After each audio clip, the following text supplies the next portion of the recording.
Bueno, como ven, nos pasamos gran parte de nuestro tiempo pegados a la pantalla y eso podría dar incluso a entender que nos pasamos buena parte leyendo también de esas pantallas, pero ¿en qué condiciones? ¿Con qué capacidad de concentración? ¿Cómo afecta también a los menores? Se lo vamos a preguntar a Benito Maceira, que aún siendo nefrólogo dice que ahora lo es menos y que se ha vuelto más divulgador. Doctor... Predicador. o predicador. Doctor Maceira, ¿qué tal? Muy buenos días. Hola, buenos días, Estíbaliz. Bueno, nefrólogo no se deja de ser nunca, pero No. ¿por qué ahora esta parte de predicador? Bueno, porque estando en nefrología me di cuenta que la condición más importante para que se produzcan complicaciones renales de la diabetes es la minusvalía social. Entonces amplié el foco y entonces tuve interés por estudiar las causas sociales de las enfermedades renales, que las he hecho extensivas a cualquier enfermedad, ¿no? Lo importante es prevenir incluso desde la infancia. Exacto. Por eso también ha dedicado buena parte de este tiempo a los menores, a los adolescentes, porque al fin y al cabo son nativos digitales.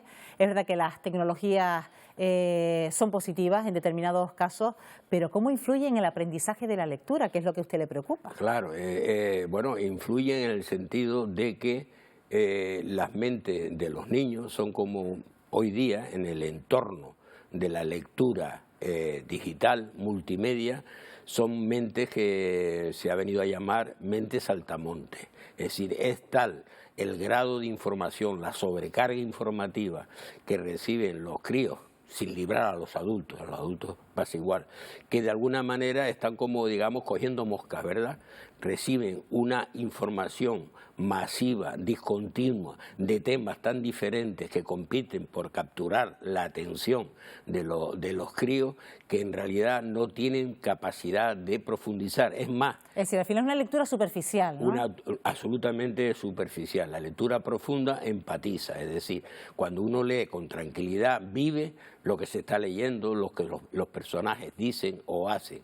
Y aquí, como detrás tiene 3 o 4, digamos, temas nuevos en la lista de espera para entrar y someterse a su consideración, no le da tiempo. Y lo que hace es una lectura absolutamente superficial y lo más grave, que no se crea empatía. Cuando tú lees profundamente, tú te sintonizas con lo que dicen, lo que hacen, lo que sienten los personajes. Cuando tú lees rápidamente, porque tienes muchos otros temas, detrás tú lo que vas a ver de lo que va el asunto, pero tú no profundizas. Y si tú no creas empatía, la empatía es fundamental para la cohesión social. El identificarte con los problemas de los demás es esencial para que una sociedad funcione. Eso se anula y eso es un tema realmente muy preocupante sobre todo en una mente plástica como es la mente de los niños y adolescentes que están en plena formación. Entonces, por ejemplo, los niños y adolescentes hoy en día, ¿cómo serán de adultos? No se sabe, Estíbaliz, no se sabe. Es preocupante lo que está ocurriendo porque las consecuencias de este bombardeo continuo informativo que se ha venido a llamar infoxicación, es decir, intoxicación de la información, sobrecarga informativa, termina en un déficit de concentración brutal y un déficit de atención brutal. Y fíjate tú qué porvenir tienen los niños que están aprendiendo, en proceso de aprendizaje, cuando no son capaces de mantener el foco en un asunto durante un tiempo determinado, porque están ansiosos en ver lo que le dice fulanito, lo que le manda fulanito, etcétera, etcétera, etcétera. Entonces es como una mente saltamonte. Y también suele pasar que estamos viendo un contenido y queremos pasar al siguiente sin haber terminado el anterior, ¿no? Claro, exactamente. De ahí la lectura superficial. Para producir, digamos, una lectura completa, el cerebro no solamente actúa en el área del lenguaje, sino que estimula las áreas de la imaginación, de las emociones, de la visualización, todo cuando leemos un libro. Esa capacidad de análisis, ¿no? Que claro, quizás nos da la lectura sosegada, la lectura tranquila, la lectura de papel. La capacidad de análisis es fundamental. No puedes tú, si estás viendo lo que pasa, mira, es como si tú te metes en una habitación, en un cuarto, y tienes 15 o 20 pantallas que te están dando información al mismo tiempo, luchando por capturar tu atención. Lo más que tú puedes hacer es que te enteres un poco de lo que van las pantallas, si es una película de guerra, o si es una película de espía, o si es una película del oeste, pero no te profundiza, no te metes en el tema. Y entonces, claro, el sentido crítico, por ejemplo, el sentido de pensamiento profundo, que es lo que caracteriza al ser humano, lo tienes perdido. Y una persona que pierde esa capacidad de pensamiento profundo, de pensamiento crítico, es una persona vulnerable, es una persona que en realidad no puede formarse una opinión.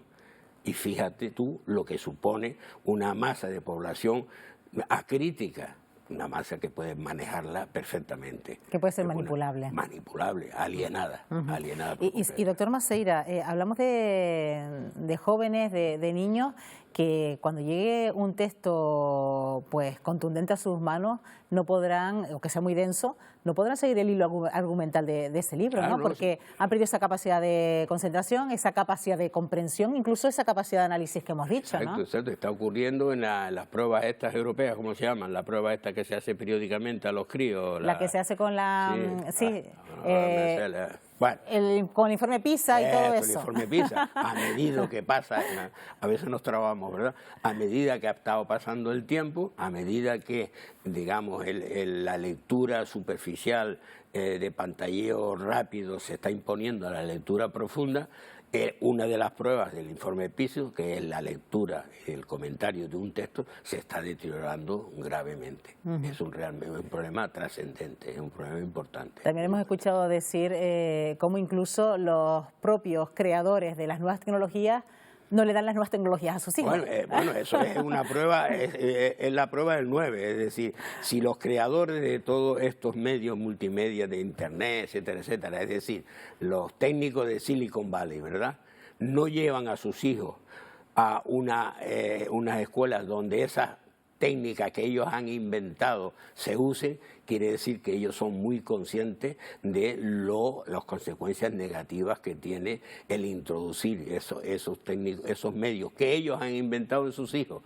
Mejor prueba imposible de que son conscientes de que hacen daño. Y doctor Maceira, cuando usted da estas charlas, cuando habla con jóvenes, con menores, ¿son conscientes de esa situación? En absoluto. Es una labor tremendamente dificultosa porque esta la impregnación que tiene la infancia y la juventud de estas técnicas, que es una labor dificilísima, el hecho de acotar el tiempo de lectura en pantalla, que es realmente fundamental, y el hecho de que el niño aprenda a seleccionar, lo tenemos que enseñar, a seleccionar los contenidos, ¿no? Entonces a ellos le entra todo por todas partes, no discriminan, y es tan difícil el manejar esa situación que yo creo que hay que inventar algo para solucionarlo, ¿no? Pues Benito Maceira, aparte de nefrólogo, ahora predicador, como bien decía, preocupado sobre todo por la situación que atraviesa menores y adolescentes con esta influencia de las nuevas tecnologías. Gracias, hasta una próxima ocasión, doctor Maceira. De nada, escríbale cuando quiera.